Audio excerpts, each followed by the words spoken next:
Good morning, afternoon, fine sir. I think that's the first time you've ever called me a fine sir. We're going to be real formal today.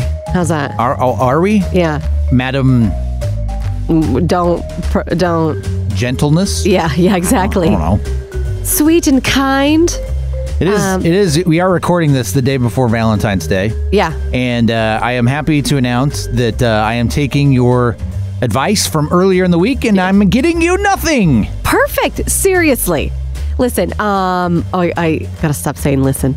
I noticed I was listening to our podcast and I'm like, I say listen and I say first of all the time. So right. I've never noticed. Thank you. But you and I were talking and I said, please don't give me anything. My parents always used to say, it's a fake holiday. Which it is. It is a total fake holiday. And when we were dating early on, it was very nice, but we've been married so long and we share the same money. So long. It feels forever. You're just going to spend money on things we don't need. Right. I think there's room for a gesture. However, a gesture. A good hearty handshake tomorrow morning. A pat on the head. Right. Yeah, a firm handshake. Job well done, a firm kid. handshake. Yeah. No, I'm just saying, like, the gesture should be there, and I don't want to, pretend like I know what I'm doing, but I'm just like, you're very thoughtful when it comes to those things. Every day should be Valentine's Day. Oh boy. Ugh, let me throw up on this microphone. No, I speak for all the dudes. Turn your phone off. Where Valentine's Day is completely one-sided. Yeah. Completely one-sided. Mm-hmm. And it's just like, eh. Well, our news director, Rebecca, moments ago was going around with a recorder and she came up to me and she said, should women be obligated to get their spouses something for Valentine's Day or should just the men? And I said, I really don't mean this, but I'm like, just the men, they should do it. I don't think anybody should get anybody anything unless, you are like newly dating and it's just, oh my goodness. But I don't, right. Those feelings are gone. Well, our anniversary is 5 days after we're dum-dums. Valentine's Day. And that as well. 14 years? 14 years, yeah. What's the thing? Do we know? I don't know if 14. I'm gonna look it up. But is there a thing for 14 years? Yeah. Well, there's a thing for every year, I think. Well, I know like on the big milestones, like 5 years, 10 years, 15 years. But 14 years, it's like it's copper. Right. No. You get topaz. Yeah. It's crystal. Weird. 14-year It's paper towels. It's typically gold jewelry. Oh. Interesting. Again, that sounds like something a woman would enjoy. Somebody made it up. It sounds like something a woman would enjoy. Don't give me any gold jewelry unless it's something that I legit want. Like, right. I'm not a jewelry person. You've noticed that, right? I've noticed that, yes. I wear the same either costume jewelry that I've had from Claire's or Charming Charlie's. Right. Or if somebody's got me something, like my mom's bought me a couple necklaces that are very meaningful. Like I'll wear those. You got me a necklace with the girls' names engraved on it. Mm-hmm. I wear that. But I'm not like, I went to Shane Co. and looked at this, 14 karat gold ring that I really want for the hell of it. I don't do that. However, if the Shane Company would like to sponsor this podcast, I would totally do it. I would do it. That is where I got your ring. Your ring. So. And I go in every now and then and I get it cleaned and it's awesome. Yeah, it's great. Thank you. Sorry. But I don't bling it up ever. I don't know. I'm not expecting you to, so I think we're all good. So what's our final decision on Valentine's Day? I'm going to go with the firm handshake. Okay, and then anniversary. High five. Yeah, our anniversary is on a Tuesday. Ugh, we could celebrate this week. We could celebrate this weekend. Ugh, and I'm too tired. Okay, all right. Go to dinner? I think we could. Go to dinner. Take the girls out. Here's what I'd like people to. If people can tell us, see, here's what we do. Like we said a while ago, we're going to spark this up. We're going to go to dinner like as much as we can by ourselves. Date night. It's the date night. But we go and we end up talking about kids and like family business the entire time, meaning like finances or whatever. Like we talk about like, what are we doing? Right. Honestly. And meanwhile, we've had to like order crappy pizza for the house for the girls. Right. It's expensive. It's expensive to do it. Yeah. And I kind of like hanging out with everybody in the family. I do too. So I'd rather, I mean. Speaking of that. Don't get me wrong. You're great. No, but it's boring. Yeah. Okay. All right. You agree? Yes. Oh my gosh. Right. What a breakthrough. It's boring for but okay, let me ask you this. I mean, occasionally. I agree with you. Occasionally. It's all good. I'm not offended. You let me go. You let me get those tickets to the Will you stop jazz. saying I let you do things? It sounds so abusive. Well, you are an adult. I'm an adult. Okay, so I took the initiative and we went to that Jazz Blazers game. That was fun. And we went to a nice dinner beforehand. Yeah. It was a good time. We talked about business. Sure. But I think there's the business of life. Yeah, I think, but we have a few good conversations mixed in there. What? I mean, are people having romantic conversations typically? I don't know. I have no idea. That's what I'm asking. What do you do? What do married people do when they're going on these? When they're by themselves. They're by themselves. With other kids. Can someone help us? I mean, you and I discovered recently, well, no, it's not terribly recently, but like we moved into a house that has 2 master bedrooms. Right. We use the one downstairs as the guest room / office / storage space / what else. Right. It's a multi-purpose room. It's basically the junk drawer of the house. Totally. Is what it is.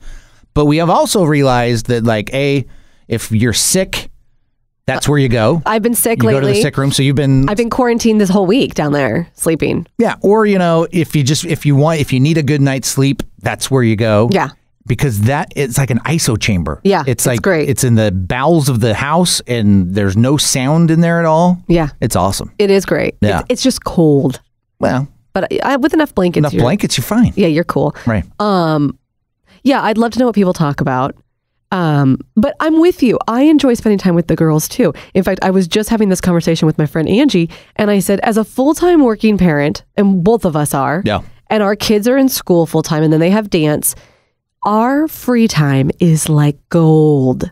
Right. So anytime, I'm very particular about my free time. I'm not the kind of person that wants to hang out with people for a long period of time, or wants to just go chill with you on a Tuesday night. I mean, that will never. School nights and work nights, not going to happen. But my Friday and Saturday nights I'm very particular, right? And I'm very anal about what I'm doing. To the point, which I think we've addressed, where on Sunday you start getting a little bit angry. You're angry and neurotic because it's just like, I've got to get ready for the week and the weekend is running out. I think I've decided I'm going to start doing grocery shopping on Friday nights. Yeah. I've moved it all the way. But I was just talking, our pediatrician today, because I took Quinn in, and she's fine. But she said, I do my grocery shopping on Fridays. And I met a woman on Friday who said the same thing. I think as working women, get it done on Friday and then be done with it. I think that is the way to go. Yeah. So that's what I'm going to do. Okay. Well, let it be settled. Let it be known. But that'll mean we're going to have to start doing the meal prep stuff earlier in the week. Thursday night. Ugh. It's all right. Yeah. We'll make it work. Mm-hmm. All right. So I have a weird question for you. Oh, they're all weird, right? Did you see... Okay, let me start with this. Do you know who Cardi B is? Yeah. Okay. Do you know who she's with? Offset. She's married to Offset, who's part of the Migos. Okay. Or part of Migos, I should say. Yeah. Anyway, did you see, so you didn't see, that he is promoting his new album? Where would I see this? Well, that's why I was like, God, I'm going to have to set this up for you. He's promoting his new album with the video, the raw video of her giving birth. Oh, what? Yeah. You don't see any parts. You see her nude, but you don't see any parts. Right. You see that she's naked in the bed, pushing and screaming. And then it goes, coming March 22nd, his new album. Wow. So she must not care. She kind of is not, she's kind of a no secrets kind of person anyway. Sure. I think, I predict, you take, that's a problem for you, right? You. I don't think that I would ever want that moment. I would never use that for my profession. We videotaped both of the girls' births. Yes, but I did it tastefully over the shoulder and not direct view. But people. However, go ahead. No, you go ahead. You know what I'm going to say. Yeah, I do. People are totally weirded out because I had my dad in there. Your dad was there for the birth of our first Quinn, kid. yeah. And taking pictures, and he was a first-time grandpa. And your dad, I mean, if he ever wants to like hire himself out, he will not miss anything. If there's no part, not a single point of that birth that was missed, that a still shot was not taken in exact detail. I mean, down to everything was documented. Come out and say it. There are bloody V pictures, like, because that like Quinn's head coming out, like, and my dad took them. And you know what? Like, I know people are totally creeped out. I have no problem with it. I think it was a beautiful thing. It was one of those things where going into the birth of Quinn and you saying, I want my parents there. You were weirded out. I wasn't weirded out so much by your mom, but I was like, your dad? And then them being there in that moment and just of how crazy it is and how traumatic it actually can be. Having your parents there was like the best thing for me because I wasn't doing it alone. I can't imagine some other parent, obviously you're there with your spouse, but doing it by yourself, knowing that like I wasn't completely alone, and there's Papa in the corner. Was it scary for you? No, it was. I hadn't. We were kids. I never experienced. We were 27. We were kids. I feel like that's a kid now. Well, we were just until you go through birth or stand next to somebody having birth, you don't know what it's like, and so it would At the moment, or leading into it, it was weird. At the moment, completely fine. In retrospect, I wouldn't have it any other way. Yeah. Well, that's nice. And to the point of we don't have Sloane's birth nearly as documented as Quinn's. I mean, because Papa wasn't there. Well, when I called him when I was pregnant with Sloane, and I said, "Are you coming for Sloane's birth?" and taking pictures, and he was like, "I'm good." So it must have affected him. And I was like, okay, that's fine. I didn't, Was he there for your birth when you and Ryan were born? Or was this? For sure. No. Okay. He didn't take pictures. He was like holding us. I just know because we're born late 70s. Yeah. That was kind of an era where I don't know at what point it became regular for the husband to be in the delivery room. Was your dad in there? I should ask. I don't know. I mean. Yeah.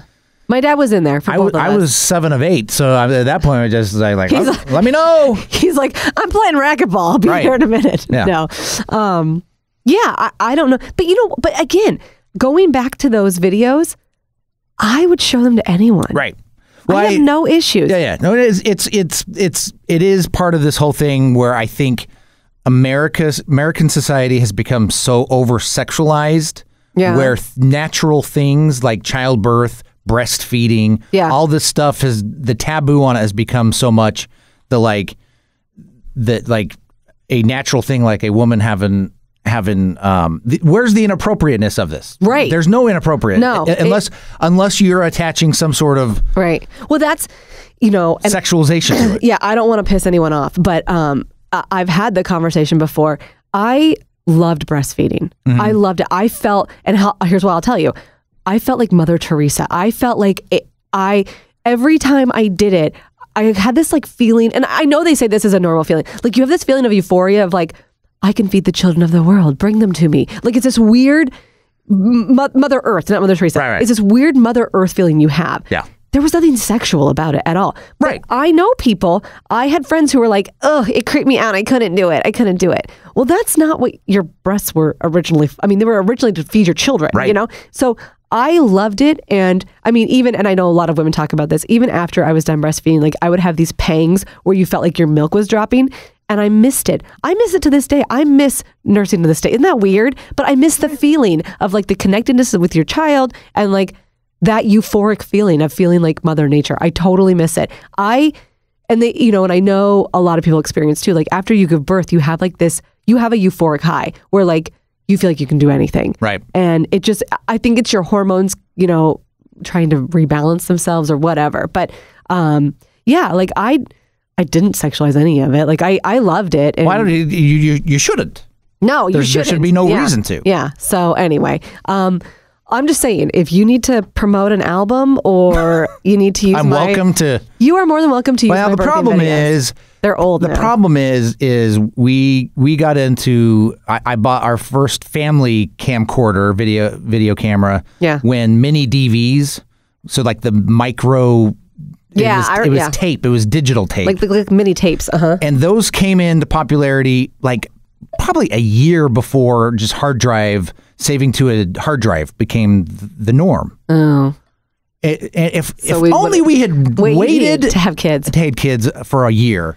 Because I'd have to go in and digitize. I don't know how to watch. I don't even think we can plug that in anymore. I don't think we have a TV with the RCA plugs. Can you take it somewhere and figure out how to get? Because we haven't watched them forever. There's services. I could send them off, and I would love to get. We should probably do that. We haven't watched them forever, and what I love about Quinn's video is because you even got the coverage of us getting ready to go to the hospital and everything, and we were newly married, right? Right. And you tell on the video, and I'm 100 years pregnant. You tell a stupid joke, and I giggle.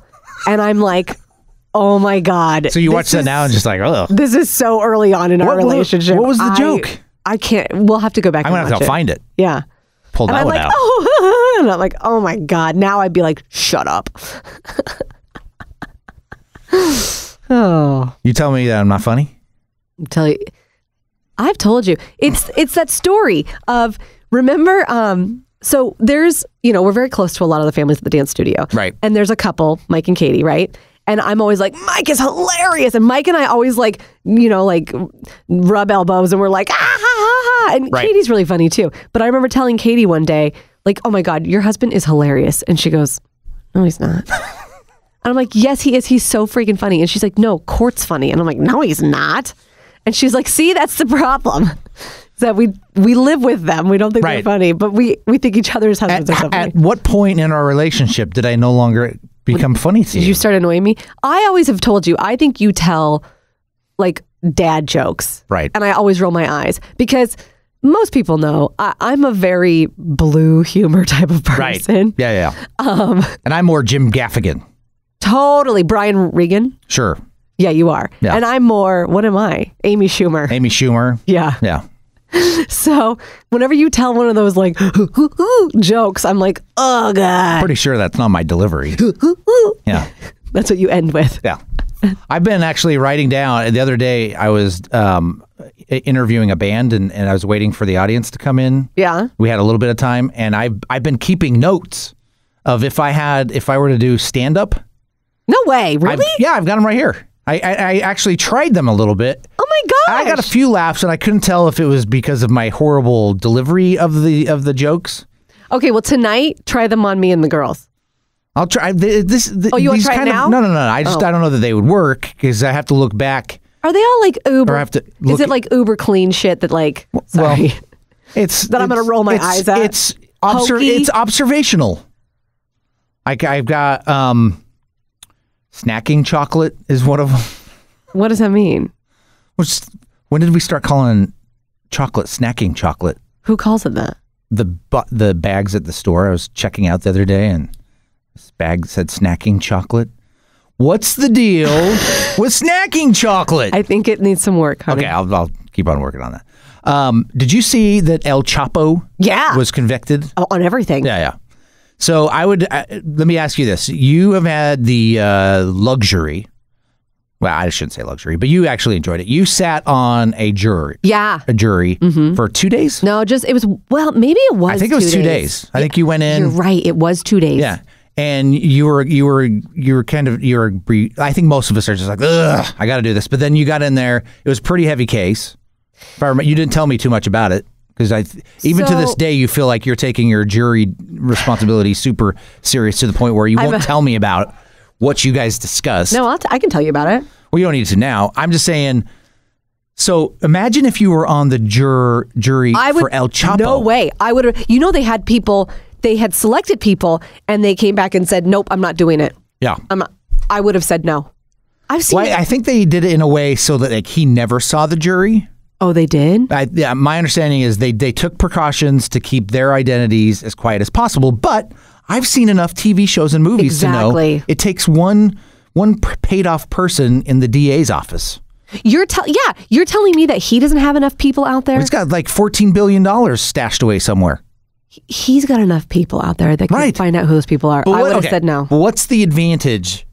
So what's the advantage of him killing somebody on the jury now? Just flat out retribution. I'm an evil person. I'm going to kill you guys. Yeah, you're right. I actually thought about that the other day. Yeah, I think just like the pure act of I've got the power to do it. Okay. I think at that point in your life, you do that kind of stuff. When you're him. He was convicted for murder and ordering murders and how many? All sorts of I don't know. Oh, a lot. Yeah. But so my question would be, if you knew that I was going to be serving on a jury of that magnitude, would you let me do it? Would you? Well, again, with the letting you and you asking permission for things, which is just so bizarre. You are. And I say that in the sense of like, if I want you to do it? Yeah. Would you want me to do it? No, I would not want you to do it. I would beg that you didn't do it. Right. I would tell you, yeah, no, I don't think I would stay as far away from that stuff as possible. Yeah. No, I'm okay. It's like when total side note, but it's like, do you remember when you were on the air in Salt Lake and you guys used to do that ghost hunting?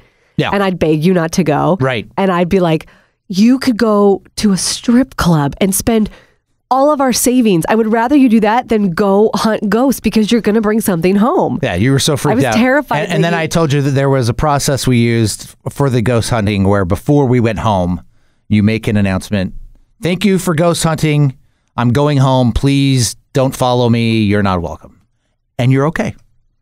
When you do that? When you ghost hunt, you make that statement at the end. You do. Letting the spirits about you know you are not welcome to follow me home. Oh, did you just hear that? They just said, don't follow us home. Let's not. I mean, and that did it. That was the trick. That did the trick.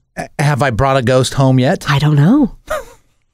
I don't know. So let me circle back to. Sorry, yes. You would rather I go to a strip club than go ghost hunting? Yes. Say, for example, okay. I thought of this. Hypothetically, this morning I was driving into work and we both pass it because aside from the fact that we work in the same place, we live in the same place, we drive separate vehicles to work. Yes. And pay for parking. Yeah. Out of convenience. We both pass this 24-hour strip joint. The G-Spot. Yeah. And I actually was driving by because it was like, it was like 8 o'clock in the morning and it's open 24 hours. Yes. And I'm thinking to myself, what kind of a dancer is in there right now? Okay. And so you went in? I'm thinking, I'm kind of curious. You should go. Okay. No. So Megan upstairs, who I work Megan in accounting. Yeah. Who I work with. She's like, it's the ugly girls in the morning, and then it's the cuter girls as the day goes on. I don't know. Now, see, that's funny that was your question. My question is, what type of person has a hankering at 6:45 a.m. that they got to go to a nudie bar? If it's a guy like me, it's just it's flat out curiosity. It's like, this is open? I'm on my way to work. I'm gonna go get a lap dance. I don't have a meeting until 10. Check it out. Nah. I don't want to go. So I'm good. I've been a couple times. Yeah. And listen, I'm all supportive of the sex workers and all that kind of stuff. I'm supportive however you choose to make a living, fine. I've been in strip clubs. My personal opinion, I find them depressing. I find there is this aura and weight of sadness. Right. And it's not fun for me. I wish it were. I don't have any problem with the naked body, the naked woman or whatever. I have no problems with that. I find them sad. So I have a couple of stories. One of them is that, for my brother's bachelor party, we were in Reno, and me and my brother and his friends and my childhood best friend, Sarah, we all went, my dad, all of us. And Sarah and I found ourselves talking to these girls and being like, well, what do you want to do? What's your 5-year plan? What's your goal? Yeah. And so I can't go. I guess I've always had that. I don't know. It's just, it feels, so I would go but I just get a feeling of sadness. Sure. Anyway. Yeah. But you? I'm not asking permission to go. You don't ask permission. Again, stop asking me permission. Can I go to a Blazers game and a strip club, please? Why don't you take Jared and you guys go down to the local strip club? Okay. A, I would never go. I would never go by myself. Right. But B, you're not that kind of person. I would never go with somebody else. Well, then I don't understand. The thrill from dudes to go to a place like that with a dude. It's like, okay. Anyway, we've ended up somewire that was not on my list of things to talk about. You bring these things up, and they go all sorts of places. Sure, that roller coaster goes off the tracks. I apologize. And jumps the tracks. I apologize. Yeah, I think you need to bring us back. All right, I have a question for you. So, did you see the guy that wore the Scream mask to collect his lottery winnings? I did. We were talking about that. Yeah. Yeah. He wore a Scream mask and even wore gloves, so that no part of his body was shown. I think it's smart. I think it's a smart move. Well, in some states, you can collect your lottery winnings and not even make yourself known. You can be anonymous and collect them. However, in other states, including where we live right now, Oregon, there has to be some sort of, they have to announce who won it. So you win the lottery, right? Let's say you win $5 million, right? People start coming out of the woodwork. Right. How do you respond to that? You'd stop answering phone calls. I mean, what people you're talking about? People like from long ago, family and friends. Yeah. Well, I think that's the problem is that, and that's what happens with people that win lotteries, and then you hear about the people who won multiple lotteries and then they're broke. Yeah. Because they didn't know how to say no to these people. I mean, obviously, if we won like $10 million. Yeah. I don't think I would have a hard time going to making sure my parents were completely out of debt, your parents were completely out of debt. And then you could go, okay, I could go and gift a certain amount to siblings, because I think there's some niceties to that. What? You would start gifting siblings? You want to be somewhat I would be somewhat preemptive. It depends on how much money we're talking about here. Or maybe if it's not $10 million, but if we won $250 million, okay? Okay. Because we're talking about a ridiculous amount of money. Is that the barometer then? 250? Yeah. Okay, let's make it $500 million. Because you're only really going to get a half of that. And you put, first of all, we take the lump sum, right? You take the lump sum. Yeah. Make that money work for you. Yeah. And then obviously all the tax things, and then you automatically you accept it into a trust. I've thought all about this. You accept it into a trust. You don't accept it as yourself. You accept it in, because that way the trust holds the money. You don't. You can't be sued. It's harder to sue a trust. Yeah. So that's step one. Step two. Oh God. Okay. Step two would be to make. Oh yeah. I get. I start thinking about when the lottery gets up that high, and that's really the only time I start participating in it is when it crosses like $350 million. So I'll go buy it. I'll buy a lotto ticket. It's the only time I do it. Yeah. But then I start imagining in my mind that amount of money, and then I start getting angry about the amount of taxes we have to pay on your fake money. Somehow winning $500 million and then only getting like $240 million of it ruins your life. Yeah. So I started thinking of that way, and then I'm just like, and then I'm like, I hope I never promised anybody I would split this with them, because then I would only have $120 million, and then then what do you do? So I think that way. But no, I think like this, the financial people would tell you don't do those things, because then you can't be responsible for with how they're going to spend it, and they're going to always just come back for more. Yeah. But maybe you're preemptive and you just say, hey, look, here's $50,000, here's $100,000. This is all you're ever going to get from me, just so you know. Yeah. Go pay off your mortgage or whatever. Yeah. Well, and then be done, and then that way they can't say, oh, that Cort guy never gave me any of his money. Well, here's the weird thing too. Do you so we watch my Lottery Dream Home a lot, right? Every Saturday night. It's Friday nights. Oh, sorry. But you kind of get under the hood with some of these people. Right. And so here's what weirds me out. They'll win $5 million. I keep bringing that up, $5 million, which is not, in reality, it's not a ton of money. It's not going to... That is the amount that we've been told by our financial advisor that we should have saved up for retirement. Oh, damn. Don't you remember that? I got to get a second and third remember that job. when he said, people are living longer. If you want to retire here, this is the amount of money you should What are we going to do? oh, we're screwed. We're gonna move in with Quinn and Sloan. Yeah, that's what we're gonna do. Eating pork and beef. We're gonna live like Charlie in the Chocolate Factory. His grandparents, cabbage soup every night, head to toe in that one bed. Mm-hmm. But these people on that show, they'll win like $5 million, which again, like you said, it's not a ton of money. And they'll go, and I quit my job, and then the guy David whatever at Bromstead will go, okay, how much money can I spend on a house? And they'll be like, $750,000. Right. And I'm like, holy shit, no, you can't. Right. You can't. First of all, if we won the lottery, I would not quit my job. Okay. Would you? No. Yeah. Not even depending on. I might be a little more office space flexibility. I might be just be like, yeah. But depending on. I'd show up. If we won like $5 billion, maybe, but still, if we won something in the million, I wouldn't quit my job. Right. I wouldn't go out and buy. I would buy a decent sized house, but I'm not buying something enormous mansion. Right. You got to keep that up. Well, you got to keep it up, and you got to pay property taxes. And if you buy a $1 million home, your property taxes alone, these people are stupid. Are going to be a bunch. Yeah.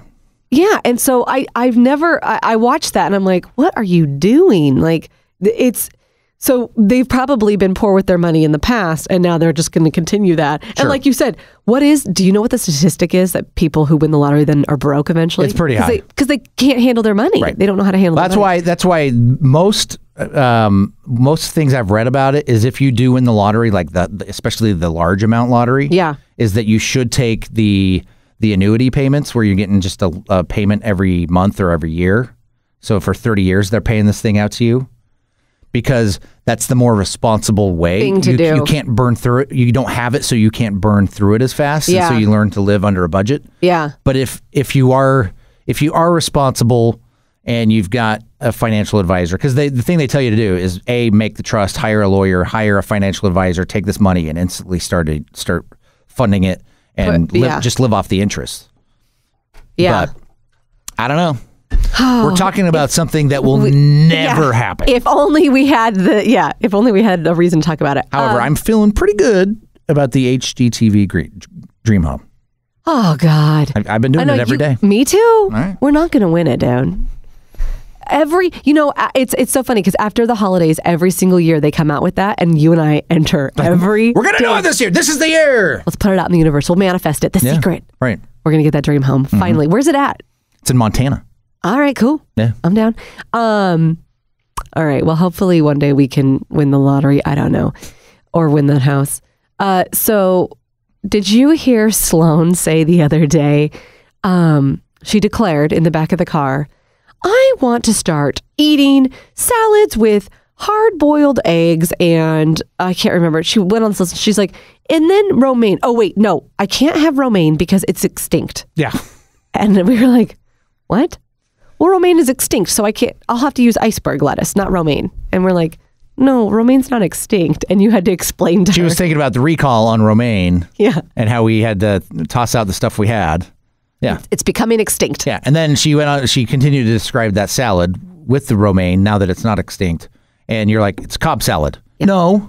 No, it's got. There's no avocado. There's no avocado. Like everything in a Cobb salad except for like avocado. And that's what she wants to start eating. She's so funny, yeah. I just loved that romaine was extinct. So. Yeah, it happens. Yeah, we have to breed it. We have to figure out how to breed it back so we can have it. Well, you got anything else? No. Okay, all right. Nothing pressing. I mean, I have, yeah. The Frozen 2 trailer came out. That's all I had. What? Frozen 2. They're making a sequel to Anna and Elsa? Yeah, they're back. Is it for real? Like Disney? Yeah, no, it's legit. What's it called? Frozen 2. Why? What's it about? Them as adults? Ugh. Do I have to care? Apparently, she goes on another freezing spell. I don't know. Oh, they get in a fight again? I'm sure. Is it Kristen Bell again? It's all the whole cast is back, baby. Okay. Yeah. The band is back together. All right. Okay. All right. Well, why? Do the girls want to see it? I don't know. I just noticed it and I wrote it down. Obviously, that's much like... That's part of your podcast prep is Frozen 2 I should add that. Out? I should add that to my stand-up list and just decide not to use it. Yeah. Right. I don't think there's any good movies out. I was thinking about that. There's like no good movies out right now. I want to still see A Star Is Born. Have not seen that. Right. But there's a few interesting movies that are... Are they just violent, bloody, in the winter Sure. gore? Yeah. Ugh, no thanks. All right. Let's do this.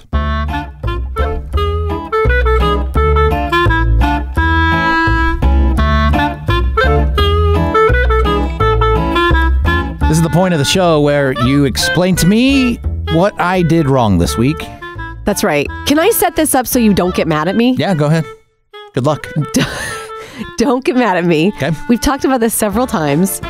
I think. This is not about my red hair, my beard hair. No. Okay, No. That was last week. Right. Have you made like an effort to keep it cleaner? I just didn't trim my beard at all. You're just not going to trim. You're just folding your arms and you're not going to do it. I'm just not going to do it. You're taking your ball and going home. All right, cool. You know, and I know you already know this annoys me, but it's something that you just like do without thinking. Actually, it's whenever like I ask you a question, you have to think about it. You go. You make this like clicking noise. I click my mouth. I go. The mother effing. Oh, stop doing it.